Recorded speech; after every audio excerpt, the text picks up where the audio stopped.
sister Morningstar talks about this, and I think about it all the time, how no one would dare take a baby cub from a mama bear. Why is that? Because she'd kill you. Hmm. We all know that. We know that if you were to take a cub from a lion or a bear or whatever, your life would be in danger.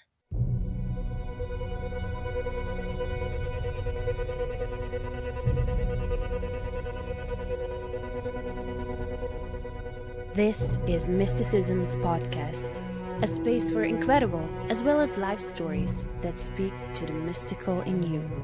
The main archetype is a mystical woman and a priestess that lives in each and every one of us.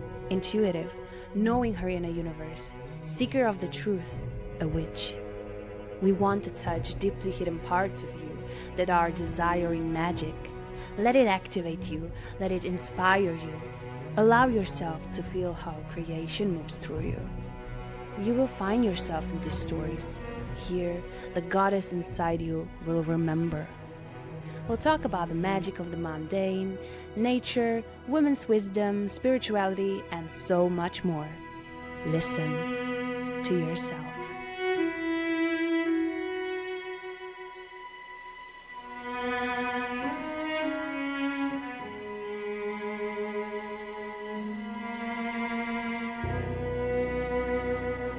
Hi, Emilee.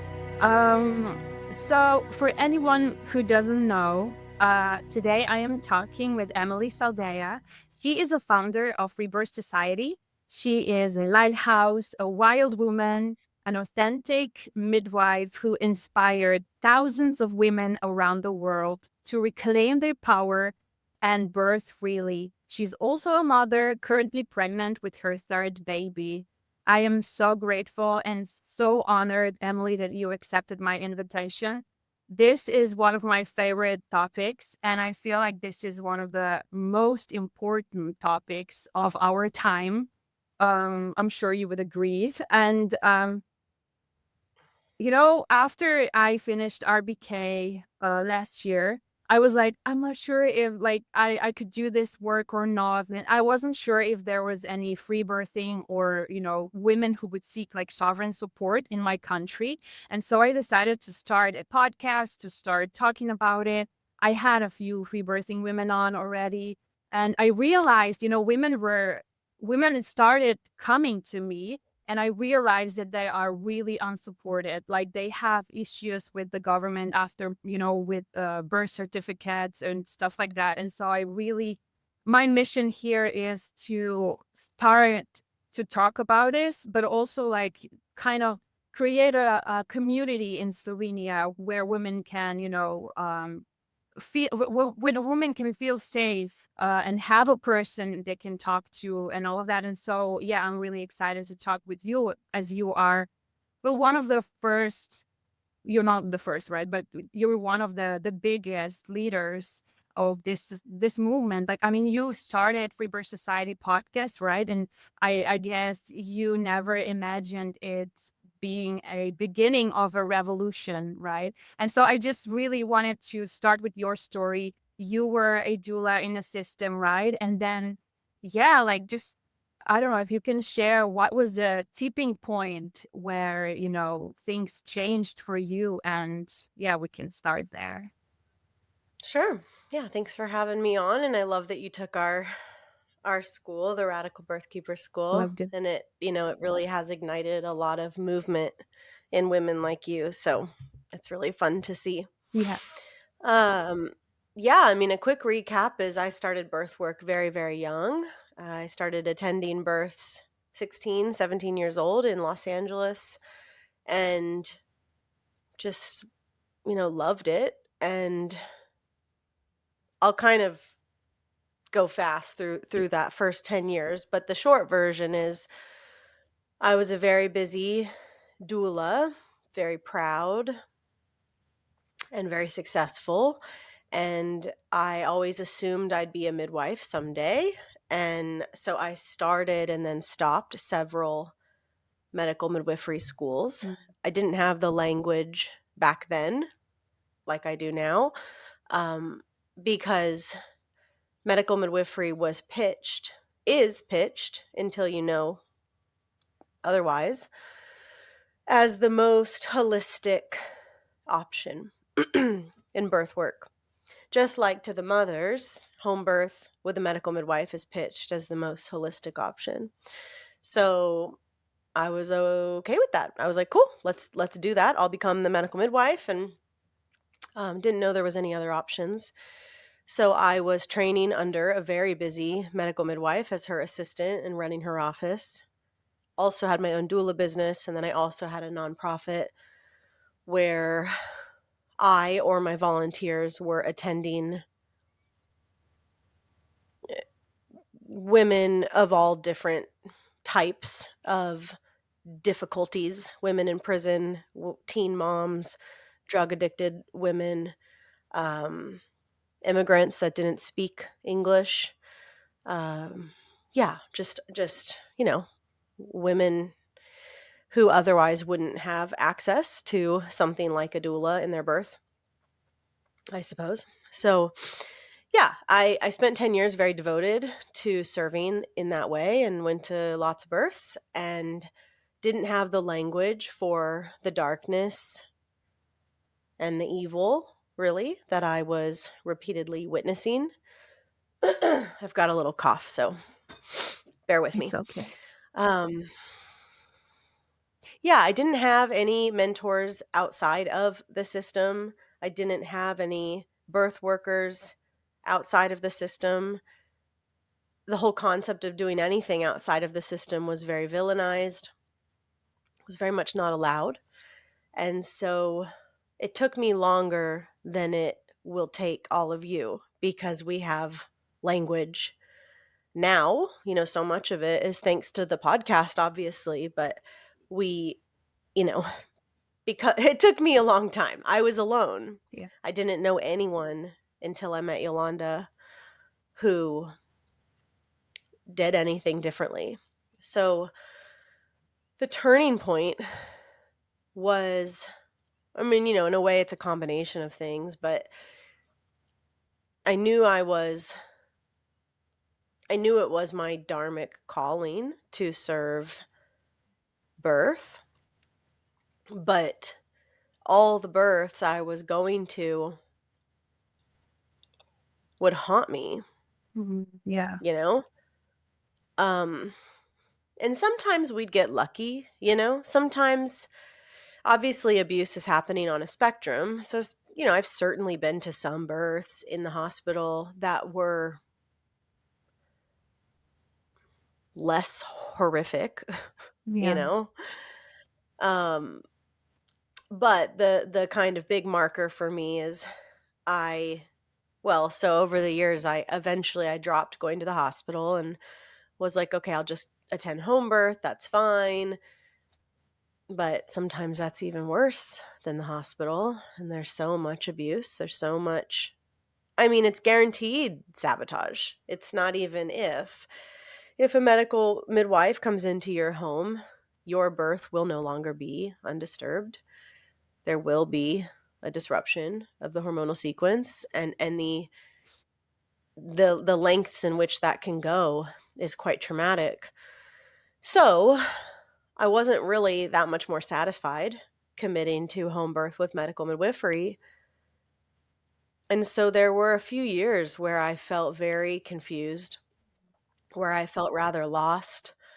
Um, Everywhere I turned, like all the mentors I would try to talk to, all these elder midwives, all these long time birth workers, I'd try to talk to them about what I was seeing and what I was feeling. And I was just totally gaslit from every angle. One of my mentors at that time had even suggested that perhaps I was experiencing it as trauma because I was attracting it into the birth. How Yeah. oh, So I felt very confused about the whole thing. And it was dark. It was confusing also because this was how I made money. mm, It wasn't like a hobby. This was my career. This was how I paid for my rent. And so I was still going to these births. I was still going to interviews. I was running a business, all the while knowing something felt wrong, but I didn't know another way. I didn't know that there were other options yet. And so, there's that quote. It's something like, I wish I could remember the exact words, but the idea is, um, you only have options if you know that you have them, Mhm. Yeah. something like that. So the big turning point, I guess, was this all kind of leads up to this particular week in my life many years ago now, like ten years ago, where I just happened to, the babies just happened to flow that week where I went to three births of mine. Like I was the doula, and it was three births in 1 week, all in different situations. One was a home birth midwife, one was a birth center, one was a hospital. So kind of the whole gamut. And I went to all three of them, and all three of them, in their own horrific ways, were three of the worst, Mm. most haunting abuse and violence against this mother baby that I had ever seen.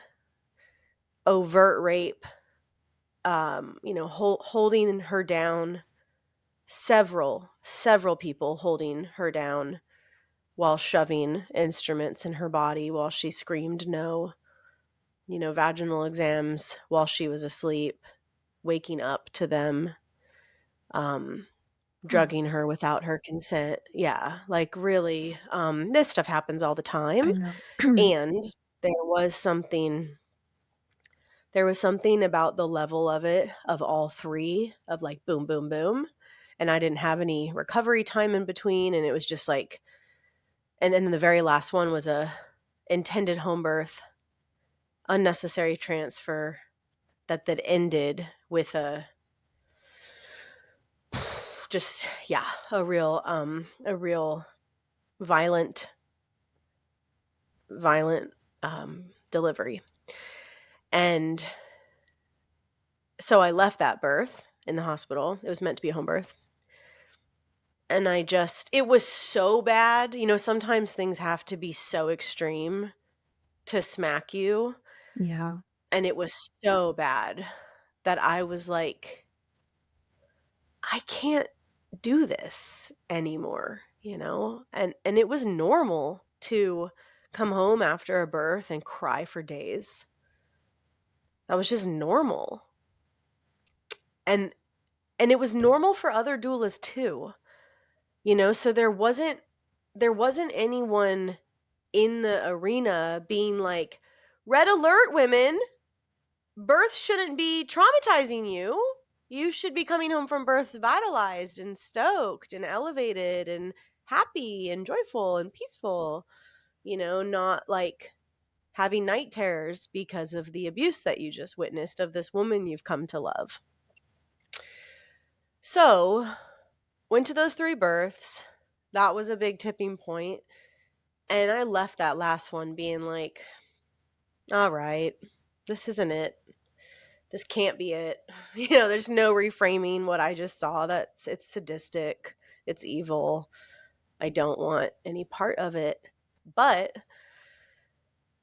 the big difference of your time of coming into birth work and my time was there was no other Mm. options laid out for me. There was no RBK school to take. There were no podcasts. It was just like a black hole. It was like, okay, so if not this, then what? Thankfully, I am a visionary, and I am, for whatever reason, innately courageous, you know? And so I just was like, all right, I guess we're gonna find it because it can't be this. And there's a thing, I think we all learn as we grow up that part of finding your yes is owning your no. Mm. right? And so I just really got intimate with what my no was, which was going to burst in the system, and just was like, well, the yes has to appear. And so it did, of course. And very, very, very quickly, I was thinking on all of this in my kitchen and knowing I wanted to be pregnant soon for my first time. Yeah, this is 10 years ago. So I did 10 years in the system, and now there's 10 years outside of it, uh, in birth work anyway. So yeah, I'm in my kitchen and I'm like, okay, getting clear. I'm not doing doula work anymore. I'm going to quit this medical midwifery apprenticeship. I'm going to hand off my nonprofit and really trying to call on my creative forces of what will open now. And in large part inspired by wanting to call my first child in, I really had to contend with how was I going to birth? Yeah.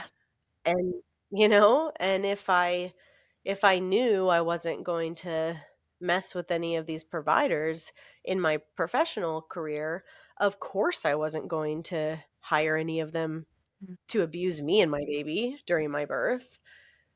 And so I just spent a good time thinking about that and what does this mean if there's no one in LA that I would involve in my birth? Oh my god, then that could only mean that I do this on my own, and that's insane, right? That was my process was like, would I want that? Like, how do I really that's kinda crazy, and no one does that, and, okay. And so I just kept thinking about it and kept thinking about it and was like, I mean, that's the only way to protect my child and I. Okay.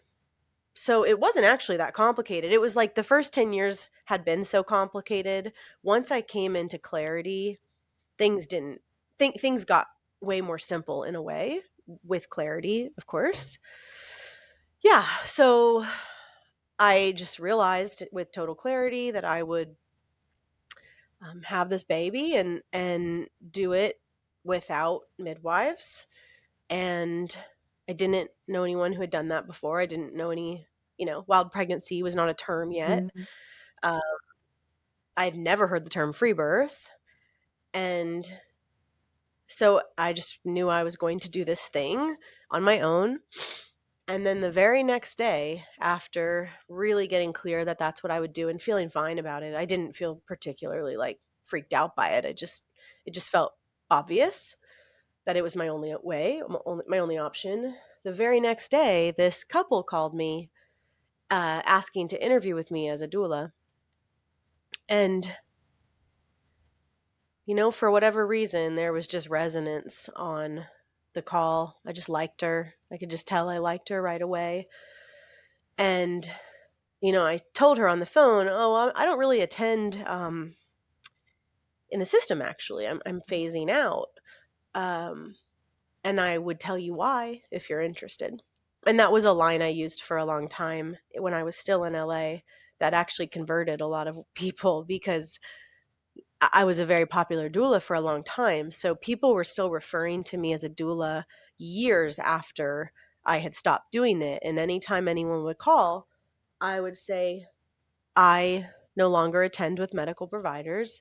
And if you'd like me to share more about why that is, I'm happy to. And I'd say about half of the women would say, okay, yeah, tell me why.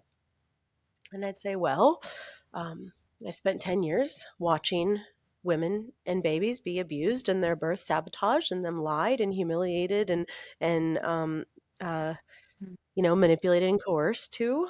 And I decided that I would only attend births that were mother led because I don't want to see women and babies be harmed. So the way I would say it would be pretty, I mean, it was very honest and true, but it was also pretty, I think any conscious, intelligent woman would take a beat there and be like, "Hold on, what?"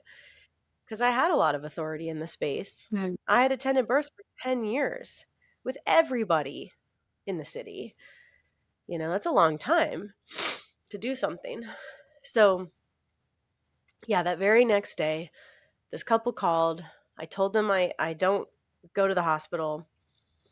Uh, and I said, but if you'd still want to talk, I'm still down to potentially coach you or do something with you guys. And they said, yeah, why don't you come over? So I came over. And the short version is they didn't want to birth at the hospital. Mm. That was just her plan. I remember her telling me on the couch, she was like, well, I don't want to go. I've missed most of my appointments. And I was thinking that when the baby's head starts to come out, maybe we'll go. Mm. So she was like the perfect person for me to try this out on, because it was my first time ever saying, well, if you'd like to just birth at home and have me come witness you and support you, um, it's fine with me. And they were like, oh, yeah, let's do that. And it just felt really simple. For the first time, people had asked me to attend in that way in the past, and I had always said no. But everything was different now that I had clarity. So that happened, and then that happened, and she birthed soon after. And so then I attended in that way, very quiet, very underground. Um, I converted a lot of the doula referrals. Medical midwives knew about me, and some referred to me when they didn't want to take Oh, special situations, or like when a mom was past 42 and didn't want to transfer in. There were midwives that knew that I'd go and be with them. So it just kind of worked. It just kind of happened like that. And my name was quietly passed around, and I never made any big announcement about it. My website didn't suggest anything about it. I just kept my doula website up. And I did that with my head down, very quiet. I was afraid. I didn't know if what I was doing was legal. I didn't know if I could go to jail. I didn't really know, but I also knew I was finally in alignment. mm. And so I just kept saying yes, and the women kept coming. And again, it was very quiet. Only a couple people even knew in my life that I was doing it. And so, I mean, the rest is kind of history, because after a couple years of that, I get pregnant, we move out of LA, and I start the podcast, and then this whole other, part of my life begins. Mm. Yeah, beautiful. There were in your story there, you said some things that I just, oh, that's what I want to talk about. And this is also what I want to talk about. And so I guess my first thought was, I have a doula friend. And when I was like talking to her just casually about like the women who, don't want to go to the hospital and don't want to have a midwife there while they're giving birth, like, have a free birth. When we were talking, and she was like, I get that, but aren't, isn't basically, she just said, like, she was really scared because there was so much stuff that she, sees in the hospital and at home births, that she's really scared to even think that, free birth could be a possibility, even though she kind of, and so I guess, it's one of the things that I saw you said or posted one time, that if you want someone to attend your birth, ask them what they think about free birth, right?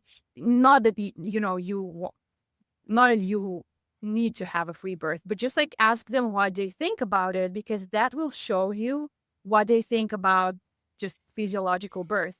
And I've seen that, many midwives and doulas don't really know, probably, but also, yeah, like they just would not support women in this,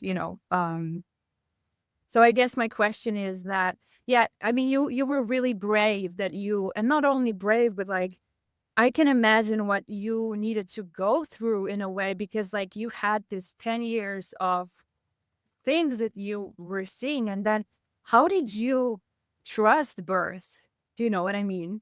Like, how did you, Mhm. after seeing all of that, like, how could you I trust mean, birth? I don't know that I don't think I did in the beginning Oh. when I started attending in this sovereign way. I was scared. Mm, I I didn't actually I can't say that I actually trusted birth or even women totally mhm, yet. How could I? I mean, what you're describing about this woman that you're mentioning, I mean, all you're saying is that her training worked. mm, The training that they all get is to believe that. It's to believe that birth is so yeah, dangerous, that she's really needed. And a woman not needing them is a total slap in the face to everything that they're taught and that they cling on to and that gives them purpose, right? So, yes, asking a medical provider or a birth professional what they think of free birth is a good preliminary litmus test, but also a lot of them lie now oh, because it's popular. Like, because free birth is popular now in a way that it wasn't, 10 years ago. Um, just for anyone listening, I still want you to remain skeptical because it's just the first step. It's not the only step because there are plenty of midwives who will say, "Oh, I think it's great if that's what she wants, but she'll still ruin your birth." mhm, I debrief with these women who are like, and "I asked my midwife what she thought about free birth." So, you got to keep your wits about you. The biggest red flag of a birth attendant is if they're licensed. yeah, Why are they licensed? yeah, Like, she's showing you where her allegiance is. Wake up, like, pay attention to that. Yeah. So, regarding trusting, it's it's still a process. Stuff still scares me, mm, stuff still freaks me out. Um I still am unlearning at every birth I go to. mm, There are some births where I'm like, that seems like a lot of blood,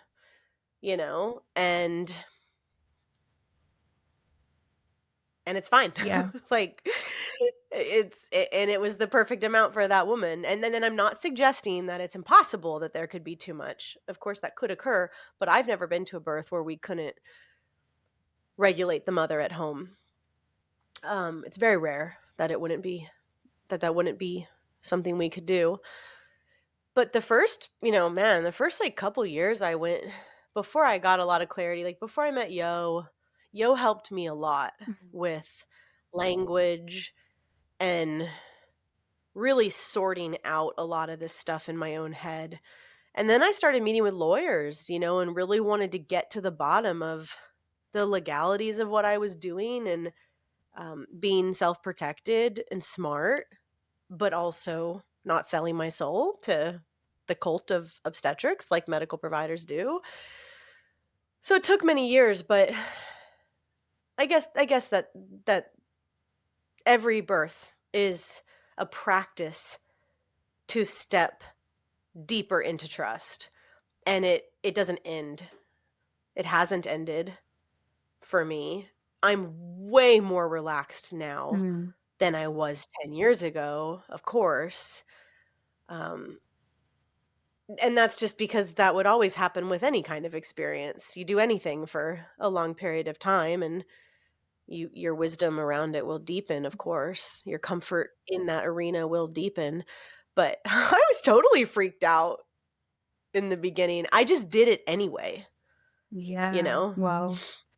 That's, actually really nice to hear because I can see women and birth keepers, and, there's this, they are a bit like, because birth is a mystery, right? And I love the letter in our private community, you send us, Sister Morning Star's letter, and I just, this one line really stuck with me, with how we need to protect the mystery of birth. And I mean, it's so sacred and so multidimensional, right? And to just kind of, I don't know how to say it, but like cage or limited with the technology and all of the things that, they are controlling in a hospital space, to just limit birth to that physical, um, you know, act, or how to say this. I feel like it's such a disservice to women, right? And so I guess what I'm trying to say is that I really see how, as a birth worker, but also as a woman, um, we give birth the way we live, right? And so, like, there is this, I'm speaking from myself, like, my babies were born in a hospital, and then the third birth was a home birth, where I thought that, the midwife was going to meet in the corner. I really trusted that, and she was kind of speaking about responsibility, and, getting me know that, I am putting a responsibility on her. Like, she was getting me, like, she was explaining something like that to me, but it's just like I didn't understand this, because in my mind she was meeting in the corner, and that's, and of course didn't happen. And I see that there is a level of responsibility, but also, like, you need to have this in your own life, like, not only in birth, right? Like, I mean, we are speaking about and talking about free birth today, but it's not for every woman, right? What are your thoughts about that? Well, I think something Yolanda points out and speaks about uh, more articulately than I will right now, but something that I do think is important and interesting is this idea of taking responsibility. Like, you actually kind of can't get out of, even if you outsource it or think you're outsourcing it to your midwife or your doctor, because you still live with the results. And your if your doctor C-sections you, they go home and forget about you, Mm, and you go on to, for the rest of your life, have this shape you and your child in a very big way. So outsourcing, this idea of not taking responsibility for, let's say, your birth, and being like, I'll just do whatever the doctor wants, it's kind of a paradox in a way, because it's mm, still your choice. Like, you can't get out of making your choices. And when you choose to do what they want and you choose to go down their agenda, then you live with the pretty dark, painful results of it, because a lot of women will say things to me like, I'm just not ready to take responsibility. It's like, okay, they don't even understand what that means, but either way, it can only ever be your life, and it can only ever be your choices. So mm. I don't know. It's almost comical, really. I mean, it's sad, but Yeah, mm. I get what you're trying to say. I mean, free birth is not for everyone, because most women are so captured and so weak and so tamed that they don't even think for themselves, Mm, And so free birth actually is for everyone. Like, it actually is the animal way, the human way, the design, the way we've always done it until very recently. Um, but yeah, if you're captured and tamed, Sister Morningstar talks about this, and I think about it all the time, how no one would dare take a baby cub from a mama bear. Why is that? Because she'd kill you. mm, We all know that. We know that if you were to take a cub from a lion or a bear or whatever, your life would be in danger. yeah. And the fact that the world doesn't see us the same way is unacceptable to me. And the truth is, I've had two free births. I would kill you if you tried to take away my baby. I would. But I've also had intact births, and I've spent a long time untaming myself, and I'm not going to pretend I'm done at all, but I'm way less captured now in my consciousness than I was 10 years ago and then 20 years ago. And one of the results of that is I am a fierce mother, you know? And I take responsibility for my children happily and devotedly. Yeah, I love that. It does come with a lot of deprogramming and shadow work and, you know, getting face to face with fear, right? To free birth. Like, what would you say is kind of the difference between women who do that and who don't? I mean, because you have witnessed a lot of births, but you've also talked and you've heard a lot of stories, like, rebirthing stories. And yeah, you see how free birth transforms women, right, all over the world. And so, yeah, I guess, why is that women just don't choose it? Exactly, because like what you said, like they're. Because they're captured. Yeah, because they're not ready. Mm, I mean, most women don't even know it's an option, which is why I do what I do. yeah.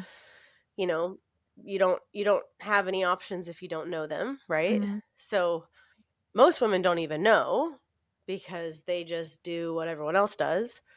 Um, Yeah. yeah, which is why the podcast has been so impactful as a free resource because it's just spread to all corners of the world where there's internet, and Yeah. you know women have heard it who it's completely changed their lives. And then the really cool thing is that then they birth this way, and then their sisters Yeah. and their friends see it in real time, and then they birth that way. And so there's a very real awakening happening. It's undeniable. But, we move the needle at the pace we're up for, Yeah. you know? And so everyone's up for mm, a different speed of awakening, if at all. But also, I mean, there's like deeper stuff to it around like a truly embodied woman wouldn't birth with doctors, and that isn't I'm not trying to offend anyone. It's just a really like obvious truth. When you have self-authority Mhm. and when you have self-trust and when you're in a deep relationship with yourself and you're in alignment with how you live and in a conscious way, things look different. It's just like obvious.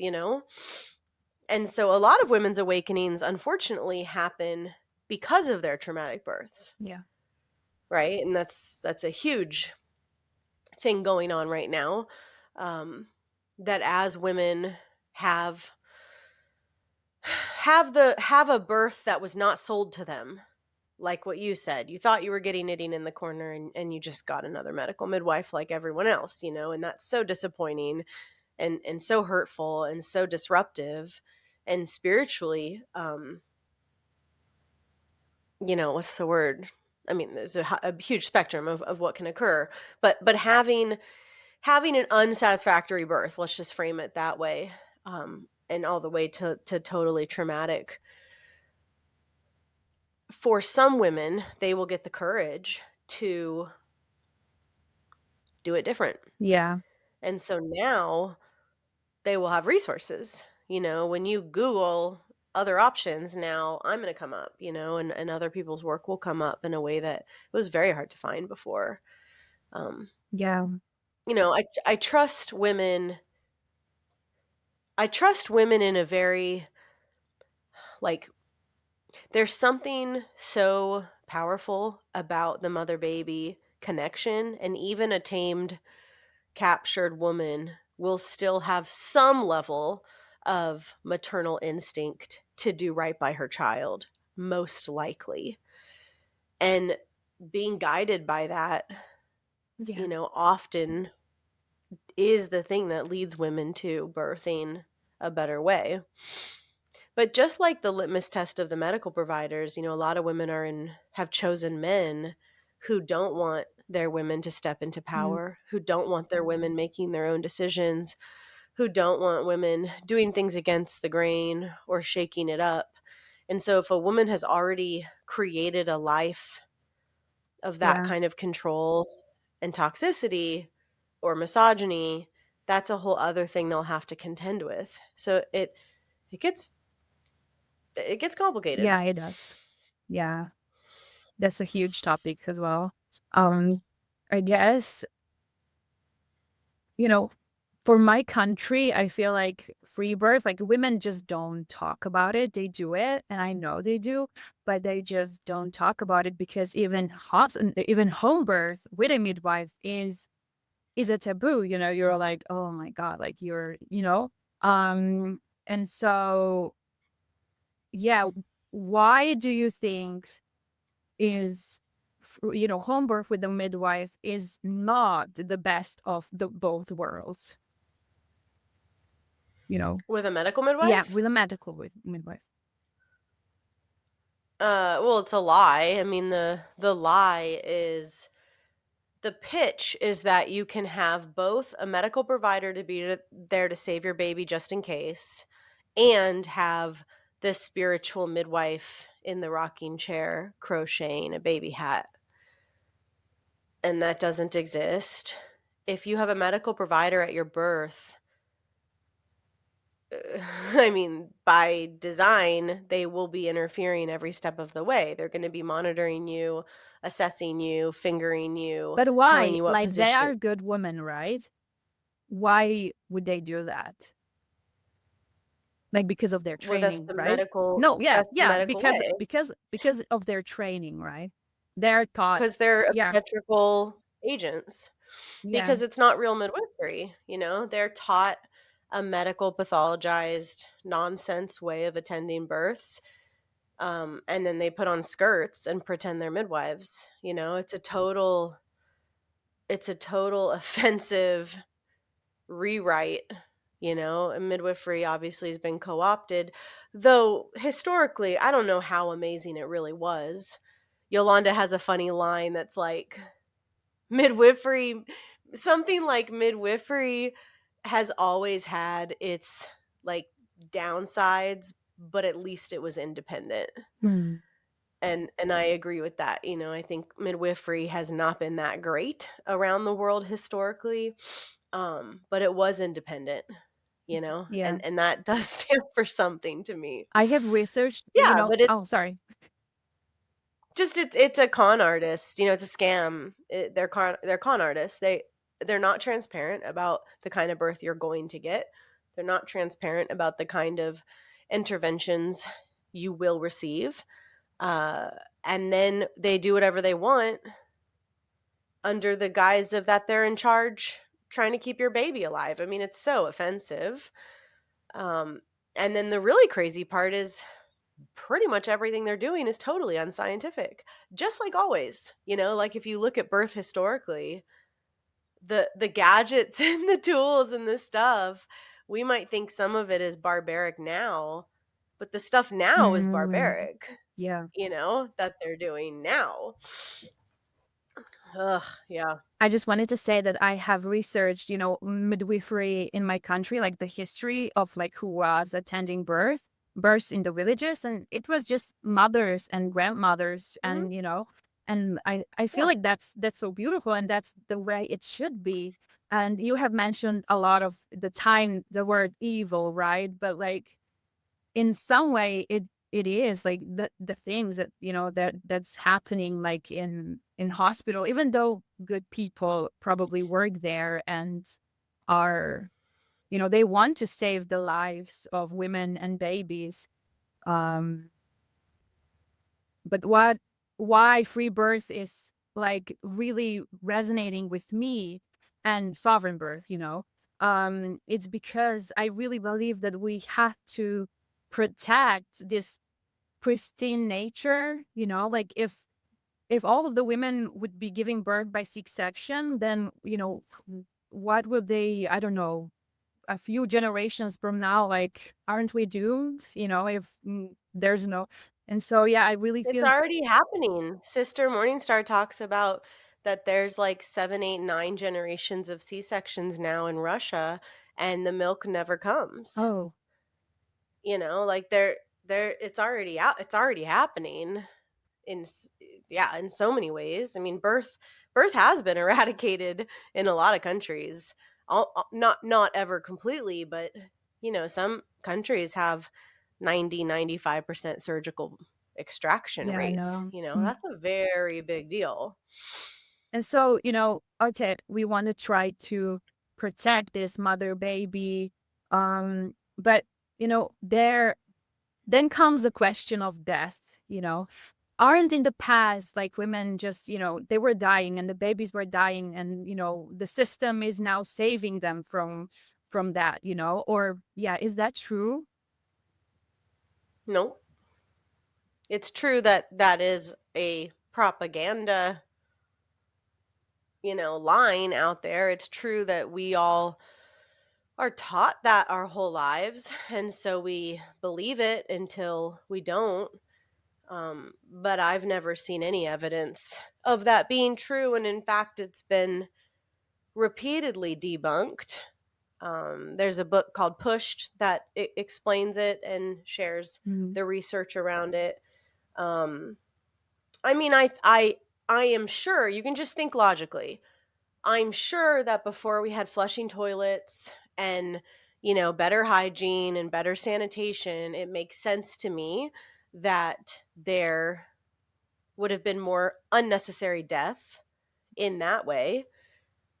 The idea that mothers were just dying left and right until they moved to the hospital doesn't make any sense if you know anything about birth or about what they do in the hospital. Um,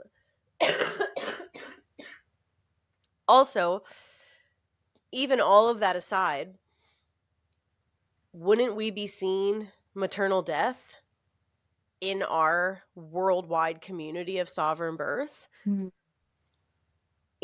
I mean, if it was true that you had to birth in the system to survive, then why has no one died? Adult wise, we have stillbirth, of course, mm, that's unavoidable in all animal species, but maternal death should be rare. yeah. It should be rare, and it's not rare in the system. So I would say it's actually quite the obvious. I mean, quite the opposite. You can look with your eyes and see that they are killing mothers in the hospital.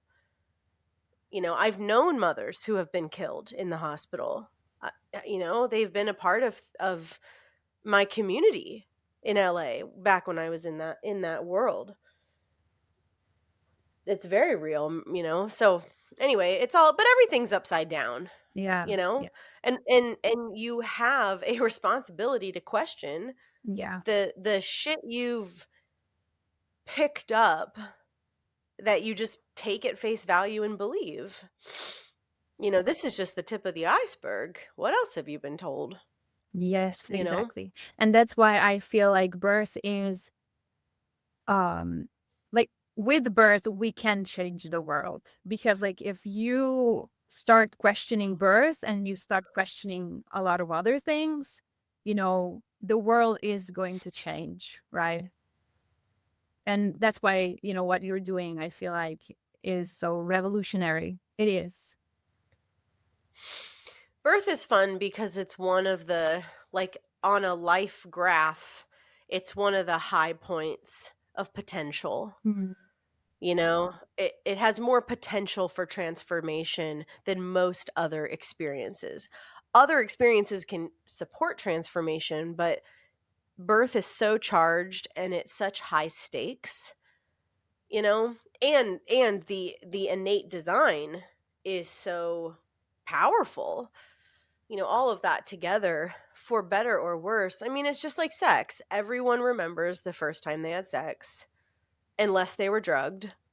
not everyone remembers, but if you were not drugged, you Mm. probably remember, you know, unless it was so traumatic that your brain blocked it out. Um, but other than that, pretty much everyone will remember the first time that you have sex. Uh-oh, It's I okay. lost you. It's okay. Okay. And then, same thing with in a woman's life, everyone, unless it is so traumatic or so, yeah, I'll just leave it there. Unless it's so traumatic, every woman remembers her first bleed, Mm. right? And everyone remembers their births unless they were so drugged or it was so traumatic, same thing. And so these are the blood mysteries, right? And so why is that? Well, it's because it's these potent times of transformation, for better or worse. Even if they're horrific, even if they're treated as totally unimportant, you're still going to remember it as this like major shaping point in your life, whether you're aware of it as that or not. You know, And it's it's also, fascinating. yeah, and it's also for the baby and, the generations that will come, like, birth is, like, it imprints in onto us, right? In every cell of our bodies, and so, yeah, that's why I feel like birth is so important, like, that we talk about these things. It is strange, that birth is the one, truly the one thing that connects all humanity. Mm. I mean, I guess we all also have to breathe. We also all pee and poop and eat food. Okay, there's like a couple of other basic things, but in a way you could say like our biology Mm. is like our one common denominator. And we all get born. Every single one of us without exception all get born. And so it is strange and very peculiar to me that it's so obvious, right? This coming in and going out, that birth and death aren't like incessantly talked about is strange when it is so glaringly obvious. Not only that it is a connection point for everyone, but that also where the hell did we come from and where the Mm. hell are we going? Mm. Right? Mhm. It's like Yeah. kind of a massive big deal that's at like the core of all spiritual quests Yeah. forever. And yet people would rather talk about sports or some other dumb shit, Yeah. than Mm. and the way that we got here. It's really, I find it very interesting. Yeah, it's mystical and I guess we're at my last question, which I I ask this question to all my guests because like my podcast is Mističnosti podcast, which kind of means mysticisms podcast. And I am collecting this mystical stories and I guess I just wanna, ask you and I guess you can, it can be related to birth or not, but I think it will be related to birth. Um, have you had any like this mystical experiences, or, in your life or around birth, like, spirit babies, like connecting with the spirit babies or strange coincidences? Like when you were talking about your story that you made a decision not to go into the system and the very next day the couple comes, like this is a coincidence that I feel is really interesting and really powerful and very mystical. And yeah, so I guess my question is if you have any other stories like that. Of course. I mean, I've attended birth for 20 Yeah, years. that's Like what I guessed. I'm sitting at the portal of life and Mm, death yeah. for 20 years for my entire adult life. Like there's a lot. There's a lot there. There's a lot of wild stuff. I mean, one of the things that's coming to my mind is just might be hard to articulate, but so many times like watching or being in the room when a baby chooses their life. Mm, Not all babies come in ready to go. Sometimes you can kind of feel, I mean, I'm making this up. I don't know for sure, but some babies, when they get born, it feels like they're not convinced.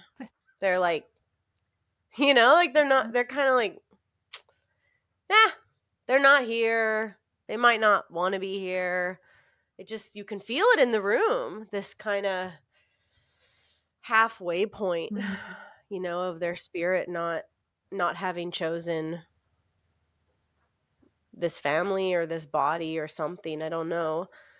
But that I mean, I've seen some weird stuff around. Yeah, like I'm thinking of this one woman who was in her tub and she birthed, and the baby hadn't transitioned yet, and she just it's hard to articulate, but she just tilted her head back on the tub, and I mean, it seemed like she died. Oh, She wasn't, the story's fine, she's yeah. fine, everyone's fine, but there was this, she, like, left in a way that is not normal, Mm, and her baby had not come into their body, and it was like she was going that way to go, be with that baby instead of come here, and it was really scary, actually, and she wasn't hemorrhaging, it wasn't like that, it wasn't physical, it was, something mhm, else, and the husband and I both kinda felt it, and both of us were like, we called her back. We called her back in all sorts of different ways. I might have actually slapped her. I think I might have slapped her. I'm, like, trying to remember this whole story. Like, not hard or yeah. anything, but I was like, "Come back into your body." Mhm, I not hard, but, it was scary and weird, and it was, like, of a different realm, mhm, it wasn't anything, there was, like, physically nothing to be done. Anyway, that was kind of freaky. I mean, it's not all great. I mean, in my own birth, in my first birth, some, like, dark, old, ancient, dark spirit mm, was present in my bathroom and just felt like I mean, really, it just felt like he was trying to mess with me, mm, and anytime I went in there, I would get confused.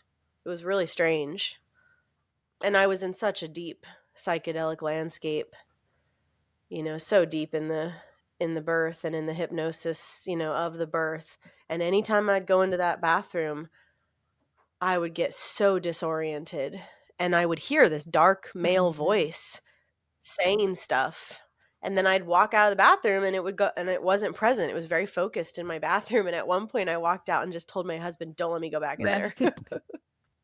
Ooh, Yeah, it was not good, but I've done enough plant medicine mhm, ceremonial stuff that felt pretty resourced to deal with the psychedelic landscape. mm, And my on a lighter note, we can end with this.